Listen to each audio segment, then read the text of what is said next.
Hello everyone, this is Shalu फिर से एक नए टॉपिक के साथ properties of matter. Okay, so हम लोग पहले क्लास 11 की chapter 1 some basic concepts of chemistry के टॉपिक्स पढ़ चुके हैं। सबसे पहले हम लोगों ने पढ़ा था importance of chemistry, next nature of matter, classification of matter. Next है हम लोग का topic properties of matter. Matter क्या है, किस किस टर्म्स में क्लासिफाइड किए गए हैं, उन टर्म्स को फर्दर कैसे क्लासिफाई किया गया है, ये सब मैं समझा चुकी हूँ। अगर इनके इस चैप्टर के पहले टर्म्स में या पहले किसी टॉपिक में आपको कोई प्रॉब्लम है, go and watch my video present on my channel, जो हमारे चैनल पे अवेलेबल है। जाके वीडियो देखिए, समझिए और उसके बाद ही इस टॉपिक को पढ़िए, तभी आपको सब कुछ अच्छे से क्लियर होगा। ओके, सो आज का टॉपिक हम लोग स्टार्ट करते हैं, properties of matter.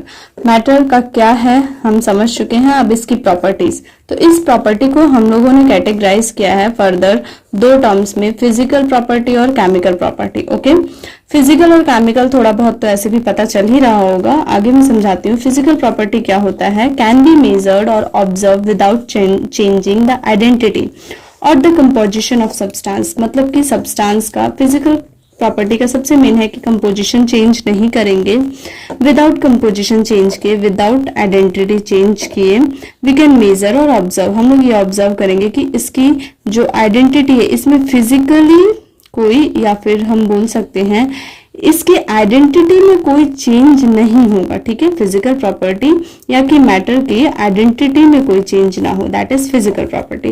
Chemical property, observation of chemical property require a chemical change to occur. इसमें केमिकल प्रॉपर्टी यानी कि केमिकल चेंज अकर होगा। फिजिकल चेंज, केमिकल चेंज हम लोग पढ़ते आ रहे हैं। फिजिकल चेंज क्या वी कैन सी और chemical change we can observe. ठीक है, मास। नेक्स्ट है एसआई यूनिट। एसआई यूनिट का मैं आपको एक शॉर्ट वीडियो दे चुकी हूँ, जिसमें मैंने आपको इस चैप्टर में यूज होने वाले सारे एसआई यूनिट्स दिए हैं। उस वीडियो का लिंक मैं आपको इस वीडियो के कमेंट सेक्शन में दे दूंगी, जाके उस शॉर्ट वीडियो में देखिए, आपको सारे ऐसे यूनिट्स मिल जाएंगे। ओके, नेक्स्ट हमारा टर्म आता है इस चैप्टर में मास एंड वेट। मास और वेट के बारे में मैं पहले भी पिछले वीडियो में डिस्कस कर चुकी हूँ। फर्दर मैं इस वीडियो में बताती हूँ कि मास और वेट में डिफरेंस क्या है और मास क्या होता है, वेट क्या होता है। Mass of substance is amount of matter present in it. किसी सब्सटेंस का मास क्या होता है कि उसके अंदर कितना अमाउंट ऑफ मैटर प्रेजेंट है। ओके, किसी सब्सटेंस का मास, उसके अंदर अमाउंट ऑफ मैटर कितना प्रेजेंट है, मास ये होगा। वाइल वेट क्या है कि वो जो उसके अंदर जो वेट है या उसके अंदर जो मैटर प्रेजेंट है वो कितना फोर्स एक्सर्ट करता है। ठीक है, वेट क्या है कि जो हमारा मैटर या जो हमारा सब्सटेंस का वेट है वो कितना फोर्स एक्सर्ट कर रहा है। ठीक है, मास क्या है, सब्सटेंस का अमाउंट ऑफ मैटर और ये force exerted by an object. ठीक है, मास और वेट समझ आ गया। ऐसे यूनिट ऑफ मास क्या है, किलोग्राम। ओके, नेक्स्ट हमारा छोटे छोटे टर्म्स हैं, वॉल्यूम, डेंसिटी, टेम्परेचर, जो कि ये तीनों टर्म हम लोग 9-10 में कई बार पढ़ चुके हैं, पर फिर भी मैं आपको थोड़ा बहुत एक्सप्लेन कर दे रही हूँ। हालांकि इन 11th ये सारे टर्म्स डिस्क्राइब करने की जरूरत नहीं है। वॉल्यूम क्या होता है, volume amount of space occupied by substance. Volume हमें पता है कि सपोज टू बी हमने एक वेसल लिया है, इसमें हमारा कुछ भी हम लोग डालेंगे, इसका वॉल्यूम कितना माना जाएगा, तो जितना अमाउंट जो स्पेस है, जितना स्पेस जो है वो सब्सटेंस कंज्यूम करेगा। सपोज टू मैंने इतना ही फिल किया तो इतना ही उसका वॉल्यूम माना जाएगा, ये हम लोग काउंट नहीं करेंगे। सपोज जो एक वेसल लिया उसको इतना ही फिल किया तो वॉल्यूम कितना होगा, इतना ही। ओके, वॉल्यूम का ऐसा यूनिट क्या है, मीटर क्यूब्स। ठीक है, density, density of substance amount of mass per unit volume. Her volume के पर यूनिट पर जो मास रहेगा उसको डेंसिटी कहते हैं। डेंसिटी क्लियर है, डेंसिटी को कई लोग वेट मान लेते हैं, डेंसिटी वेट नहीं होती है।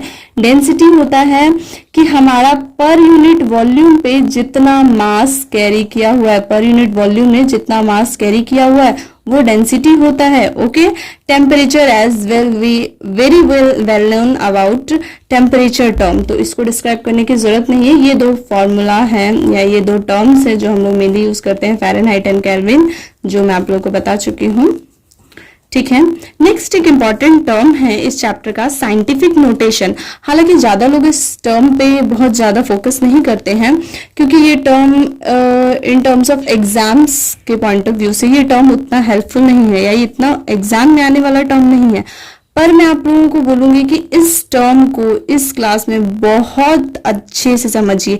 जितना ज्यादा आप इस टर्म को समझेंगे आगे जाके साइंस में होने वाले कैलकुलेशंस आपके लिए उतने ही इजी होंगे। Okay, so scientific notation is the main term in this chapter, जिसमें हमारा मेन फॉर्मूला या मेन जो डिनोशन होता है वो n into 10 to the power n का होता है, जिसमें ये n क्या है, ये हमारा एक्सपोनेंट है। जो भी एक वैल्यू है उसका एक्सपोनेंट है ये n, उसका पावर हुआ जो पॉजिटिव नेगेटिव किसी भी टर्म में हो सकता है। और ये जो कैपिटल N है ये क्या है, जो डिजिट टर्म में होता है। सपोज टू बी यहाँ मैंने एक नंबर का एग्जांपल दिया है, मैं आपको एक और लेके दिखाती हूँ कि 32561 सपोज टू मैं कुछ भी एक ऐसा ही नंबर ले लिया, ठीक है, उसमें यहाँ पॉइंट है, ठीक है। इसको हम फर्दर और कैसे अच्छे से लिख सकते हैं मॉडिफाई करके कि 331.256178 हमने 2 पॉइंट को आगे किया, यहाँ हो जाएगा हमारा 10 टू द पावर 2, यानी 2 0 आगे गए तो ऊपर पावर 2, 3 0 आगे जाते पावर 3, ठीक है। ये साइंटिफिक नोटेशन टर्म इतना इंपॉर्टेंट है कि आगे 11, 12, BSc, MSc, graduation, any kind of degree you follow, suppose to be आप इंजीनियरिंग करने जा रहे हो, आप मेडिकल करने जा रहे हो, जेई दे रहे हो, नीट दे रहे हो, any kind of exam you were given और prepare for any kind of exam, आपको ये टर्म सबसे मेनली हेल्प करता है फॉर सॉल्विंग योर इक्वेशंस। और इक्वेशंस को स्किप करके आप कोई भी एग्जाम में बेटर परफॉर्म नहीं कर सकते। आप पास हो सकते हो, एवरेज आ सकते हो, but for better performance, for clarify your rank, for अच्छे रैंक को पाने के लिए आपको एक अच्छे प्रिपरेशन की जरूरत है। और एक अच्छे प्रिपरेशन में साइंटिफिक नोटेशन टर्म भले आपको एग्जैक्ट इस उसमें ना आए, पर कहीं ना कहीं ये वाला जो ट्रिक है, ये जो आपका कैलकुलेशन है, ये जरूर कहीं ना कहीं आपको हेल्प करता है। Okay, so please scientific notation को अच्छे से समझिएगा, अच्छे से पढ़िएगा कि कैसे हम लोग नोटेशन देते हैं, किस तरह से। ओके, कोई डाउट अगर हो गया हो या कुछ भी ऐसा कि हाँ समझ नहीं आया, please let me know in the comment section. आगे है हमारा ओके साइंटिफिक नोटेशन क्लियर होने के बाद में हमारा टर्म है multiplication and division. Multiplication division अभी तक आप लोगों ने बहुत पढ़ा होगा 10th के अकॉर्डिंग, पर यहाँ की जो मल्टीप्लिकेशन है, केमिस्ट्री की मल्टीप्लिकेशन या साइंस में जो यूज होने वाले मल्टीप्लिकेशन एंड डिवीजन है, ये थोड़ा सा डिफरेंट है as well normal multiplication division. Okay, तो आपको ये मैं साइंटिफिक टर्म बता चुकी हूँ, ये कैसे होते हैं, किस तरीके से हम लोग देते हैं इसको, ये पावर कैसे दिया जाता है। ओके, अब सपोज भी हमें दिया गया है 5.6 into 10 to the power 5 multiply by 6.9 into 10 to the power 8। तो हम लोग क्या करेंगे, अब हम लोग इस पावर को मल्टीप्लाई कर सकते हैं, नहीं कर सकते ऑब्वियस। इसको इसके साथ कर सकते हैं, नहीं कर सकते हैं। क्या करेंगे, हम लोग एक इजी पीजी ट्रिक निकालेंगे। हमने ये जो एक तरह का न्यूमेरिकल है उसको एक कॉलम में लिखा और ये एक तरह का है उसको एक कॉलम में, ठीक है। हाँ, इसका एक टर्म होता है, मैं आपको बताना भूल गई, a to the power n into a b to the power n, हमारा a to the power m क्या होगा हमारा equals to a to the power m plus n, ठीक है। ये एक फॉर्मूला है, प्लीज इस फॉर्मूला को अच्छे से लिख लीजिएगा, मैं बताना भूल गई थी। एक और फॉर्मूला है a to the power m divided by a to the power n, हमारा होगा a to the power m minus n। Okay, doubt हो तो प्लीज पूछ लीजिएगा कि हाँ ये फॉर्मूला कैसे है, क्या है। अगर ऐसा कुछ होगा तो मैं इस पे एक पर्सनल वीडियो आपको जरूर दे दूंगी, ठीक है। तो इस अकॉर्डिंग टू दिस फॉर्मूला हमने एक एक टर्म को कर लिया है। ये मल्टीप्लिकेशन हमारा किस में कन्वर्ट हो गया, एडिशन में। ओके, अब इजी है हमारे लिए, इसको मल्टीप्लाई करके हमारा ये रिजल्ट आया, इसको ऐड किया 10 टू द पावर 13 आ गया। 10 टू द पावर 13 था, हमने एक और डेसिमल को एक और डिजिट आगे कर दिया, 10 टू द पावर 14 हो गया। क्लियर है। डिवीजन उसी तरह से दिया था, हमने अलग अलग कॉलमाइज्ड कर दिया 2.7 को और इंटू डिवाइडेड बाय 5.5 को अलग कॉलम में, और इसको ये डिवीजन में था जो हमारा according to this formula subtraction में आ गया। ओके, रिजल्ट आप लोगों के सामने है, ठीक है। हमने एक और पॉइंट को ये किया है, इंक्रीज कर दिया। ओके, 0.4 से 4 पॉइंट कर दिया है। हमारा डेसिमल, हमारा नोटेशन इंक्रीज हो गया। ठीक है, नेक्स्ट है हमारा addition and subtraction.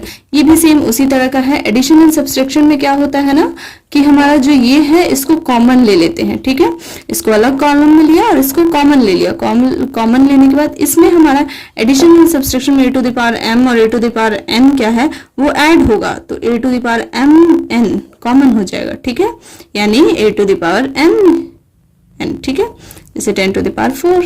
Okay, further इसमें भी सेम प्रोसेस है। ओके, कॉमन कर दिया जाता है। जैसे इसमें तो कॉमन था ही आपका 10 to the power 4, 10 to the power 4। अब जैसे सब्सट्रैक्शन में क्या है ना, इसमें 10 टू द पावर -2 है और इसमें 10 टू द पावर -3, इसको हम लोग कॉमन नहीं ले सकते हैं। अब क्या करें, तो हम लोग यहाँ से एक डेसिमल को आगे कर देंगे, कर दिया गया है, और यहाँ दोनों पावर को, दोनों एक्सपोनेंट्स को कॉमन कर दिया गया है। जैसे कि इसको कॉमन करके बाहर ले लें और बाद में सब्सट्रैक्शन कर दें। ओके, कोई डाउट है? ओके, इफ कोई डाउट हो मल्टीप्लिकेशन, डिवीजन या एडिशन सब्सट्रैक्शन में, वैसे तो बहुत इजी है। अगर कोई डाउट होता है तो please let me know in the comment section. मैं एक और वीडियो आपको इस टॉपिक पे जरूर दूंगी। Thank you. ओके, सो ये वीडियो होता है यहीं पे कंप्लीट।